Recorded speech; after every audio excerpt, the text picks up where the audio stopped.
मेरी बात मान लो भैया, तुम केवल हमारे प्रभु श्री हरि पर श्रद्धा कर लो कि कितना नाम जपने पर भगवान मिल जाएंगे, संख्या। कि मेरी बात समझने के लिए आप अधिक से अधिक नाम जप करें। कि जो जितना अधिक नाम जप करेगा, भजन करेगा, उतना ही वो दुख अशांति से दूर होकर आनंद में डूबेगा। जितना तुम नाम जप करोगे उतने तुम्हें अध्यात्म शक्ति प्राप्त होगी, अध्यात्म बल प्राप्त होगा, और तुम जिस विषय को छोड़ना चाहोगे ऐसे छोड़ दोगे। जितना नाम जप करोगे बुद्धि शुद्ध होगी, अध्यात्म बल बढ़ेगा और आप निर्विकार की तरफ बढ़ोगे, विकारों का त्याग कर सकते हो। जब तुम्हें नाम प्यारा लगने लगे, कैसा नाम प्यारा? कोई बोला राधा, ऐसा लगा जैसे अमृत पिला दिया गया हो, श्रवणेन्द्रिय से अमृत। राधा नाम सुधा रसम, आप जपिए तो फिर देखिएगा आपको कैसा नशा चढ़ता है इस नाम से, कैसा आपको परम सुख, कैसी बेपरवाही, कैसी मस्ती आती है इस नाम से। आपको फिर नाम जपने की चेष्टा नहीं करनी पड़ेगी, स्वतः नाम पकड़ लेगा। यदि आप एक एक नाम आंसुओं में डुबो करके जपोगे ना, तो पता नहीं किस सेकंड में भगवान आपसे मिल जाए, किस सेकंड में। अनंत जन्मों में अनंत बार हमारे पति पत्नी पुत्र परिवार सब मिले, लेकिन कोई पास नहीं है, समझो। कई लोग कहते हैं कि नाम जप में हमारी प्रीति नहीं होती, तो हम कहते हैं चाह करो नाम जप की। जब तक हमारे अंदर भोगों की, भोगने की प्रबल लालसा है, तब तक बहुत दुर्गति है। अभी आप समझ नहीं रहे हैं, बहुत दुर्गति। जितने दंड हैं, जितने रोग हैं, जितनी गतियां दुर्गतियां, ये सब भोगों के कारण ही होती है। विचार करके आप देख लेना। नित्य युक्त, हमें नित्य युक्त वैसे हम हैं ही, पर स्वीकार करना होगा कि मैं प्रियालाल का, प्रियालाल मेरे, और फिर उनका निरंतर नाम जप, निरंतर नाम कीर्तन और बार बार प्रणाम। पूज्यपाद श्री उड़िया बाबा जी के वचन कि भगवान के श्री विग्रह के सामने से जय बार निकले तय बार प्रणाम करें, गुरुजनों के सामने जय बार जाए तय बार प्रणाम करें। उससे आपका अहम नष्ट होगा, शरीर निष्पाप होगा और आपकी आयु बढ़ेगी, आपकी बुद्धि शुद्ध होगी, आपका श्री वैभव बढ़ेगा। अब हम इतने अभिमानी हो गए हैं कि हमारा प्रणाम करने की तो बात जाने दो, मृदु वचन बोलने की भी सामर्थ्य नहीं रह गई। नाक में गुस्सा है, कड़ुआ स्वभाव है, हिंसात्मक वृत्ति है, नम्रता, दैन्यता, शीलता, ये सब सद्गुण अंतर ध्यान हो गए। आसुरी भाव, राक्षसी भाव की वृद्धि हो रही। कैसे हम सुख शांति आनंद का अनुभव करें? पूज्य श्री राधा बाबा कहते हैं, बिना कुछ देखे भगवान तुमको प्यार कर रहे हैं, ये तुम्हें अनुभव होने लगेगा। आप केवल प्रभु को अपना मानिए कि प्रभु मेरे वही हैं, पर आप नहीं मानते। मान लो तो आनंद से युक्त हो जाओगे। मैं बार बार आप लोगों से प्रार्थना करता हूं, बड़े बड़े संत महात्माओं से मिला हूं, उनका यही अनुभव है कि जो जितना अधिक भजन करेगा उतनी जल्दी ही वो दुखों से हट करके आनंद में डूबेगा। पुनः ध्यान दीजिए, बड़े बड़े संत महापुरुषों का अनुभव है, प्रभु में श्रद्धा इतनी बढ़ाओ कि वो प्रेम रूप धारण कर ले और मेरे हृदय में लगन लग जाए कि अब मुझे भगवान के दर्शन करने हैं। क्योंकि उनके दर्शन का ऐसा फल है, फिर कभी स्वप्न में भी दुख नहीं मिल सकता, आ ही नहीं सकता, दुख आ ही नहीं सकता। बहुत बहुत बढ़िया अवसर है। सत्संग के प्रभाव से, भगवत कथा श्रवण के प्रभाव से, नाम जप के प्रभाव से ये चाह प्रकट होती है। ये चाह प्रकट होना बड़ी दुर्लभ बात है कि बस इस जन्म का लक्ष्य है निरंतर भजन करते हुए भगवत प्राप्ति करना। आज तक जितने भी बड़े बड़े महापुरुष हुए हैं, सबके जीवन में मूल प्रभु के नाम का जप रहा है, नाम का स्मरण रहा है। इसलिए मैं फिर हाथ जोड़कर प्रार्थना करता हूं, चाहे तुम कोई भी हो, कहीं भी हो, कैसे भी हो, ध्यान दीजिए, चाहे तुम कोई भी हो, बालक हो, बूढ़े हो, जवान हो, किसी भी वर्णाश्रम के हो, कैसे भी हो, गंदे हो, व्यभिचार करते हो, हिंसा करते हो, गलत नशा करते हो, देखो बिल्कुल कृपा ही कृपा है।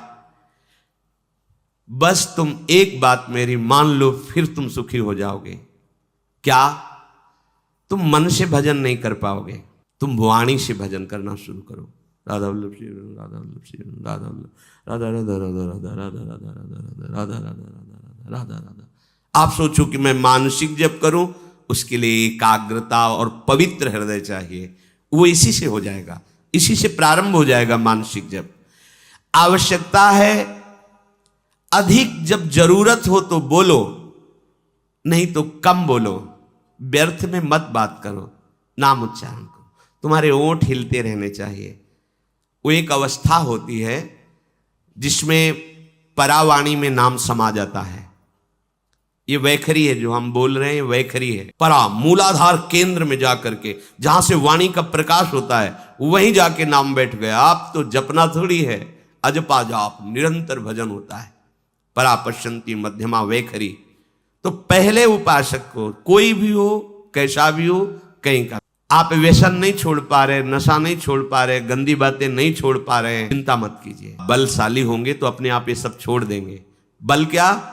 श्री हरिवंश नाम बल लहो, तो अपने मन भाई सब कहो। जहां आप मन लगाना चाहोगे लगा सकते हो। आप देखिए, हृदय में देखिए, हम लोग इतने कमजोर हो चुके हैं। छोटे छोटे व्यसन, छोटी छोटी बातें, छोटी छोटी आदतें, ये हम नहीं छोड़ पा रहे। आज कसम खाते हैं, 4 दिन बाद फिर वही करने लगते हैं। तो तुम्हारी कसम में इतनी सामर्थ्य नहीं कि रोक ले, नाम में सामर्थ्य। जैसे जैसे अंतःकरण पवित्र होगा, वैसे वैसे अपने आप आपके ये गंदी बातें छूटती चली जाएंगी और आपका प्रभु से प्रेम हो जाएगा। जब प्रभु से प्रेम हो जाता है तो प्रभु दूर नहीं रहते, हाँ बातें करते हैं। उपासक उनके साथ खेलता है, पर ये दूसरा नहीं जान सकता। वही जान सकता है जिसे जना दे, नहीं तो उसका एकांतिक खेल चलता रहता है प्रभु के साथ।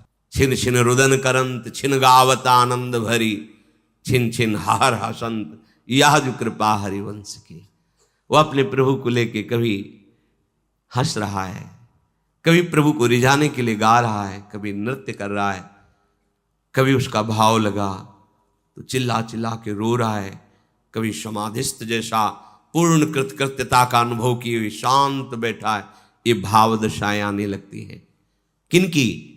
जिनका नाम जप करते करते अंतःकरण पवित्र हो गया है।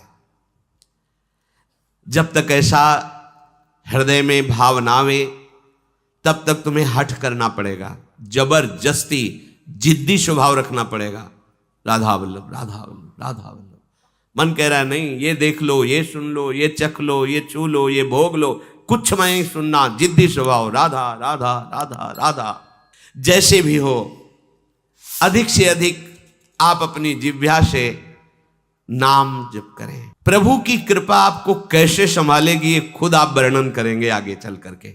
ओहो, मुझ अधम को कैसे कृपा कितनी ऊंचाई पे ले आई नाम जप के द्वारा। आप लोग चाह करें, बहुत कम समय में भगवान मिल जाएंगे। कल कोई उपासक बाहर से आए हुए थे, उन्होंने प्रश्न किया कि कितना नाम जपने पर भगवान मिल जाएंगे, संख्या। तो जहां भी संख्या वर्णन भी की गई, वहां आपको उत्साह बढ़ाने के लिए की गई है। बकाया कितने में मिलेंगे, उस असीम परमात्मा को सीमा में नहीं तोला जा सकता। कोई तपस्वी अपने तप के प्रभाव से भगवान को खरीद नहीं सकता। कोई भजनानंदी अपने भजन के प्रभाव से भगवान को खरीद नहीं सकता। जब वो भजन करते करते दैन्य भाव से आर्त होकर पुकारता है तो भगवान प्राप्त। ये निश्चय नहीं कि इतना कर लो तो, हाँ इतना कर लो तो भगवान मिल जाएंगे। क्या किसी और की स्मृति न रह जाए, एकमात्र भगवान की, तो फिर मिलने वाली बात ही नहीं रहेगी, वो समा जाएंगे आप में। इतने पे भगवान मिलेंगे। वो प्रोत्साहन के लिए कि आप ऐसा करो, 3.5 करोड़ नाम जप कर लो। आप ऐसा शास्त्रों में पढ़ा है। 3.5 करोड़ तो बहुत है। हमारे यहाँ ध्रुवदास जी कह रहे थे, एक बार जिन नाम ली शर्त है, हित सो होए अति दीन, ताको संग न छाणी ध्रुव अपनो कर लीन। जिन्होंने आर्त भाव से प्रेम में भरकर अब जिया नहीं जा रहा और राधा बोले तो श्री जी का साक्षात्कार हो जाए एक बार। पर उसी एक बार के लिए तो हम बार बार अभ्यास कर रहे हैं। एक बार नारद जी महाराज भ्रमण करते हुए जा रहे थे, तो कुछ समीप पे ही एक बट वृक्ष के नीचे महात्मा भजन कर रहे थे, एक पीपल के नीचे भजन कर रहे थे। तो नारद जी को प्रणाम करके बट वृक्ष वाले महात्मा ने कहा, आप तो भगवान से मिलते रहते हैं, श्री हरि से पूछना कि मुझे क्या साक्षात्कार होगा आपका, और होगा तो कब होगा। ठीक ऐसा ही प्रश्न पीपल के वृक्ष वाले महात्मा ने किया। नारद जी ने भगवान से पूछा, तो बट वृक्ष वाले के लिए तो भगवान ने कहा इसी जन्म में मिल जाऊंगा, और पीपल वृक्ष के नीचे जो भजन कर रहे थे बोले उनसे कह देना कि जितने पत्ते हैं इतने बार जन्म लेकर भजन करोगे तब तुम्हें हम मिलेंगे। नारद जी आए, दूर दूर थे, पहले बट वृक्ष वाला मिला, उनसे बता दिया। पीपल वृक्ष वाले महात्मा ने साष्टांग दंडवत किया, महाराज भगवान से मिले जी। क्या कहा भगवान ने? भगवान ने कहा आपकी भजन की जैसी धीमी चाल है, इसमें तो जितने पीपल वृक्ष के पत्ते हैं इतने जन्म लगेंगे। नाच पड़ा। किस बात पे? जन्म लेने वाली बात उनको समझ में ही नहीं। उनको यह कि भगवान मुझे देख रहे हैं ना कि मैं उनका भजन कर रहा हूं, भगवान मुझे जानते हैं ना। चीख पड़ा, चिल्ला चिल्ला के रोने लगा, कितने कृपालु हरि हो, आप कितना दुलार करते हो, मैं आपकी दृष्टि में हूं, आप मुझे जानते कि मैं आपका भजन कर रहा हूं। और उसी समय भगवान प्रकट हो गए और गले से लगा लिया। रुदुष्ट शर्म राजन कृष्ण दर्शन लालसा। उसी इतना आनंद में भगवान मुझे जानते हैं कि मैं उनका भजन कर रहा हूं, आनंद से प्रफुल्लित भगवान उसी समय प्रकट हो गए और गले लगा लिया। नारद जी ने कहा कि हमको तो झूठा कर दिया आपने, अभी आपने कहा था कि ये जैसी चाल से चल रहा है तो इसको जितने पीपल के वृक्ष के पत्ते होते। बोले हाँ, अगर वो वैसे ही रहता तो उसके अंदर इतना आर्त भाव, इतनी आनंद की उमगन हुई कि जो चाहिए वो अभी हो गया, तो मेरा साक्षात। अब बोलो, भगवान ने तो कहा था ऐसा। भजन आपके हाथ की बात है। यदि आप एक एक नाम आंसुओं में डुबो करके जपोगे ना, तो पता नहीं किस सेकंड में भगवान आपसे मिल जाए, किस सेकंड में। बिन रोए किन पाइया प्रेम प्यारा मीत, राधा राधा राधा, लाडली अब जिया नहीं जा रहा आपके बिना।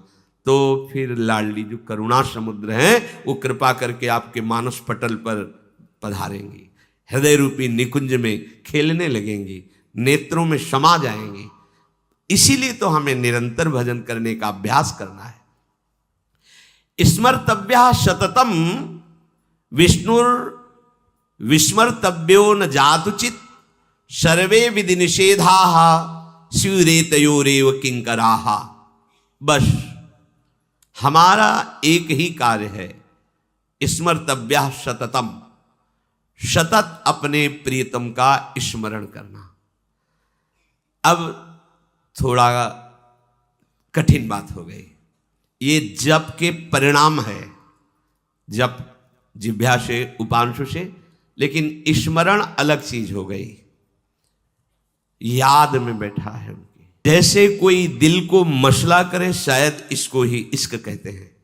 पूज्य भाई जी हनुमान प्रसाद पोद्दार जी ने प्रेम दर्शन में लिखा, शायद इसको, शायद शब्द इसलिए लगाया कि अनिर्वचनीयम प्रेम स्वरूपम, पीड़ा हृदय में हो रही, कुछ अच्छा नहीं लग रहा, बस बावरो सो रस में फिरे खोजत नेह की बात, कोई प्यारी जू प्यारे जू की चर्चा सुना दे, कोई मुझे हमारे प्रीतम से मिला दे, मुझे भगवान से मिला दे, ऐसी लगन, वो स्मरण, ये आंतरिक वृत्ति है। जब ये अलग क्षेत्र है, स्मरण, स्मरण जब जागृत होता है तो ये कभी नहीं हटता, कभी नहीं, ना तो जागृत में, ना स्वप्न में, ना सुषुप्ति में भी नहीं हटता है। निद्रा समाधि स्थिति, वो गोरे चरणारविंद में ही सुषुप्ति जैसा दिखता है पर सोता नहीं, हर समय प्यारे जू की मधुर स्मृति पूर्ण विश्राम स्थल है उसके लिए। जितनी विधियां हैं, जितने निषेध हैं शास्त्रों में, ये करो ये ना करो, उन सब का फल है तुम्हारे हृदय में भगवत स्मृति जागृत हो जाए। संपूर्ण शास्त्रों के स्वाध्याय का ज्ञान का फल है भगवत स्मृति जागृत हो जाए। जैसे गीता जी पूरी सुनने के बाद अर्जुन जी ने कहा, नष्टो मोहा स्मृतिर्लब्ध्वा त्वत्प्रसादान् मयाच्युतः हे अच्युत हे गोविंद, आपके कृपा प्रसाद से मोह नष्ट हो गया, अब स्मृति जागृत हो गई। परिवार की स्मृति में, भोगों की स्मृति में मगन है। देख लो, स्मृति बिना प्रयास के होती है। हम परिवार के चिंतन के लिए पद्मासन लगा के नहीं बैठते, भोगों के चिंतन के लिए हम कोई चेष्टा नहीं करते। बिल्कुल बाह्य चेष्टा रहित अंदर में पूरा का पूरा चिंतन भोगों का, परिवार का, सुख सामग्रियों का जैसे चल रहा है, ऐसे जब भगवत स्मरण चलने लगे, ये बात बन गई। यश स्मरण मात्रेण, तभी लिखा है स्मरण मात्रेण जन्म संसार बंधनात् विमुच्यते। जिनका स्मरण मात्र जन्म और मरण के चक्र से छुटा देता, विमुच्यते। तो इस जन्म का भी तुम्हारे पास कोई नहीं रहेगा। ये केवल एक जादू का तमाशा जैसा रच गया है, ये माया का तमाशा है। वो मायाधीश ऐसी माया रचता है। हम तुम तो बहुत छोटे बुद्धि वाले हैं। ज्ञानिनाम अपि चेतांस देवी भगवती हिसाब बलादा कृष्ण मोहाय महामाया प्रचति। बड़े बड़े ज्ञानियों के चित्त को बलात् अपनी तरफ आकर्षित करके भ्रम पैदा कर दे, उसे कहते हैं माया। दैवी हर्षा गुणमयी मम माया दृतया। तुम्हारी माया बाजी पसारी विचित्र, सुनिमुनि मोहे काकी कोड। किसकी गोद में बैठकर आपका विस्मरण हो जाता है? माया की गोद में। तो किसकी बल से बलवान है माया? आपके बल से। इसलिए जब तक आपका कोई आश्रय नहीं लेता, तब तक माया के चाल को समझ नहीं पाता है। अनंत बार तुम्हारे मां हुए, पिता हुए, परिवार हुए, बिछुड़ गए। इस जन्म में भी वैसे ही है, बिछुड़ गए। ना कभी वो रूप था, ना कभी वो रूप मिलेगा। बीच में जो भास रहा है वो श्री कृष्ण ही उस रूप में है, जिस रूप को तुम माता पिता परिवार मान रहे हो मेरा प्रभु है। ऐसा मान लोगे तो जीवन मुक्त हो जाओगे, नहीं मानोगे तो मोह में फंस करके फिर दुर्गति को प्राप्त होगे। अनंत बार ये मैं, ये मेरा कह करके तुम मरते रहे और तुम्हारा मोह बंधन दृढ़ होता रहा। अब तो समझ जाओ, इस जन्म में एक बार तुम थोड़ी हिम्मत करो और हृदय से, सच्चे मन से प्रभु श्री कृष्ण को, श्री हरि को अपना मान लो। एक बार हृदय थोड़ा मजबूत करो। ये मजबूत होता है सत्संग से। और पुकारो कि प्रभु मेरे हो आप। पुकारो मीरा जी की तरह, मेरे तो गिरधर गोपाल दूसरो न कोई। ये है ही नहीं दूसरा। जैसे आप कह दो फिर ये सब वास्तविक नहीं है, केवल भास रहा है, तो हंसी आती है। जब वो दिखाते हैं तब हंसी आती है कि वाह बड़े प्रवीण हो आप, छुपने में बड़े प्रवीण हो। छुपा छुपी का खेल, ऐसे छुपे हुए तुम जान ही नहीं सकते ये प्रभु हो सकता है भला। वो है, वही है। मत्ता परतरम नान्यस वासुदेवा सर्वम ईशावास विदम सर्वम यत् किंचे जगत्याम जगत। पर कैसा छुपा छुपी का खेल खेल रहा है वो दिखाई नहीं दे रहा। यदि इस जन्म में तुम हमारी बात मान गए तो दशा बदल जाएगी तुम्हारी। ये रोना मिट जाएगा। ये जो हम अभाव में रो रहे हैं ना, ये हो जाता तो ठीक है, ये हो जाता तो ठीक है, ये हो जाता तो ठीक है। एक बार तुम श्री कृष्ण को अपने हृदय के भावों को समर्पित करके देखो, निहाल हो जाओगे। मेरी प्रार्थना है इस जन्म में भूल मत करना। पूज्य श्री राधा बाबा के मेरी प्रार्थना है इस जन्म में भूल मत कर देना। हृदय की सारी शक्ति को समेट करके एकमात्र प्रभु के चरणों का आश्रय ले लो। फिर कृपा में तुम्हें कैसे चलाते हैं तुम देख लेना। तुम्हारी नियत भर ठीक हो जाए, नियत प्रभु को पाने की, प्रभु को अपना मानने की, फिर आप देख लेना।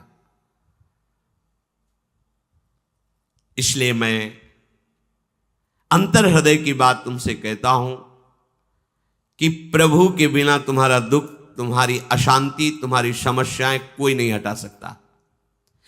ये तुम भूल मत करो कि कोई ऐसे हाथ कर देगा, कोई तुम्हें फूल माला दे देगा, कोई जंतुर दे देगा, कोई कुछ कर देगा। हम अश्रद्धा नहीं करते, पर भाई देखो, तुम्हारे कर्म जितने प्रबल हैं तुम्हें दंड देने के लिए, किसी जंतुर में इतनी ताकत नहीं है, किसी राख में इतनी ताकत नहीं, किसी फल फूल में इतनी ताकत नहीं, किसी आशीर्वाद में ताकत नहीं। खुला समझ लो, बड़े बड़े महापुरुषों के, संतों के वचन और शास्त्रों के वचनों के अनुसार हम तुम्हें कह रहे हैं। को न काहू के सुख दुख कर दाता, और निज कृत कर्म भोग सुन भ्राता। बस किसी के प्रभाव से तुम सन मिटे की विधि के अंका, तुम्हारे आशीर्वाद से विधि के अंक नहीं मिट जाएंगे। अगर कोई मिटा सकता है तो वो भगवान है। मुकदमे में हार गए हो, फांसी की सजा अब भी बच सकते हो अगर राष्ट्रपति क्षमा कर दे। ये अनंत ब्रह्मांडों का स्वामी है श्री कृष्ण, अगर ये क्षमा कर दे तो हम सर्व पापेभ्यो मोक्षयिष्यामि मा शुचा, कोई तुम्हारा बाल बांका नहीं कर सकता। यद्यप तुम मुकदमा हार गए हो, यमराज ने फाइनल कर दिया कि तुम्हें अमुक नरक मिलेगा, लेकिन तुम्हें नरक स्वर्ग की बात क्या भगवान अपनी गोद में बैठा लेंगे यदि तुमने हमारे प्रभु का आश्रय लेकर नाम जपना प्रारंभ कर दिया। जिस समय ध्यान से सुने, बड़े महापुरुष के वचन है। कोई हृदय से ऐसा कहता है कि आज से मैं राधा कृष्ण की शरण में हूं, प्रियालाल की शरण, उसी क्षण से उसका मंगल विधान शुरू हो जाता है। उसी क्षण से मंगल की नींव पड़ गई। अब थोड़ा मंगल को समझना होगा। हमारे समझने वाले मंगल में और प्रभु के विधान मंगल में अंतर है। हमारे समझने में मंगल होगा हमारे भोगों की मांग पूरी होने में, लेकिन ये बात नहीं है। फिर सोच के देख लो, जिन भोगों को तुम चाह रहे हो वो किसी के पास है, वो कोई और भोग चाह रहा है, मंगल नहीं है। तो जब हम प्रभु की तरफ चलते हैं तो हो सकता है हमारा माना हुआ मंगल नष्ट कर रहे हो। तो हमें उस समय ये प्रश्न नहीं करना चाहिए कि जिस दिन से भजन शुरू किया उस दिन से विपत्ति ही विपत्ति आ रही, क्योंकि मंगल भवन ने मंगल की नींव रख दी तो तुम मंगल का परिचय जानते नहीं हो। अब वो मंगल का महल खड़ा करेगा। अब रो चाहे चिल्लाओ, वो ऐसा डॉक्टर नहीं कि तुम भाग जाओ वो तुम्हें छोड़ दे। एक बार जिसका हाथ पकड़ लिया मंगल भवन में बैठाल के ही छोड़ा है, और संसार अमंगल भवन है। यहां कभी किसी का भोगों से मंगल नहीं हुआ, ना होगा, ना हो रहा है। पर भ्रम से हम ऐसा मानते कि इतने रुपए अगर भगवान दे दे तो हमारा मंगल हो जाएगा, हमें सुंदर सुंदर ये सब भोग सामग्री मिल जाए तो जय श्री हरि की बड़ी कृपा हो गई। तुम्हारे सोचने से नहीं होगी। हरि जिस तरह मंगल होगा वैसा कर। कई लोग कहते हैं कि नाम जप में हमारी प्रीति नहीं होती, तो हम कहते हैं चाह करो नाम जप की। पर ये चाह कैसे उत्पन्न होती है? ये संतों के संग से होती है। भजन न होई संग बिनु, भजन बिना नहीं प्रेम। जब हम भजन करने वाले संतों का संग करते हैं तो हमारे हृदय में भजन की चाह पैदा होती है। क्योंकि संत संग से बहुत जल्दी पातक नष्ट होते हैं। दरस परस अघनास, बिना प्रयास के पाप नष्ट होते। उनके दर्शन करने से, उनकी बात सुनने से, उनकी चितवन से पाप नष्ट होते हैं। हम जैसे तीर्थ स्नान आदि करते हैं तो उससे भी पाप नष्ट होते हैं, पर अंतर है। पाप तो नष्ट हो सकते हैं लेकिन पाप की प्रवृत्ति बनी रहती है। तो जैसे ऊपर से ऐसे काट दो तो और कई किनगा प्रकट हो गए। तो पाप का मूल जो दुर्वासना मम सदा परिकर्षयन्ति, पाप प्रवृत्ति, संत जनों के संग से सीधे जड़ में प्रहार होता है, पाप प्रवृत्ति का विनाश होता है। इसलिए गंगा पापम शशि तापम दैन्यम कल्पतरुस्तथा, लेकिन पापम तापम तथा दैन्यम हरति साधु समागमा।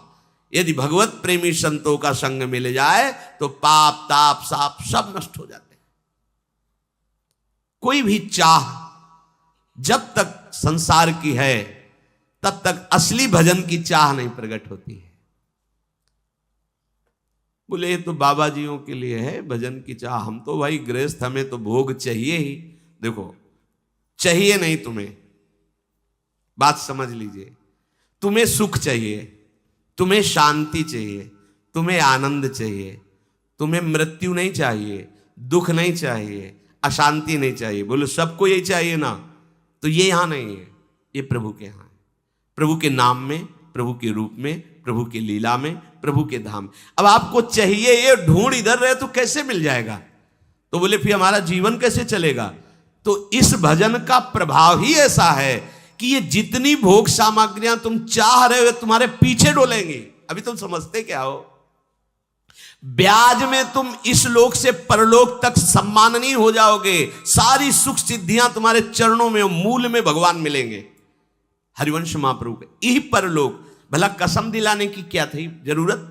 लेकिन महाप्रभु इसीलिए कह रहे कि अज्ञानी जीव मानेंगे नहीं, तो आचार्य स्वरूप होके कह रहे मेरी सो तुम्हें हमारी कसम है, हमारी बात पर विश्वास कर लो, तुम इस लोक और परलोक में सदा सुखी रहोगे। तो संतों का संग मिला तो मतलब हमारे भाग्य खुल गए। दरस परसक नास बास निज संग करो दिन, तीन मुख हरिजस सुनत श्रवण मानो न त्रिपित छिन। कलि अभद्र वर्णत सहस कलि कामादिक द्वंद्व। तब जितने कलयुग के द्वारा कुचाले हैं, संत संग करने वाले के ऊपर रंग नहीं लाएंगी, पर शर्त है केवल संत संग ही हो। बाद में कुसंग नहीं होना चाहिए। कई तरह का कुसंग होता है, एक वृत्ति का होता है, एक व्यक्ति का होता है। दुर्वासना का दर्शन, दुर्वासना का चिंतन, दुर्वासना का श्रवण, ये सब हमारे सत्संग पर बाधा पहुंचा देता है। सत्संगी को बहुत सुरक्षित रहना चाहिए जब तक भावना सिद्ध ना हो जाए।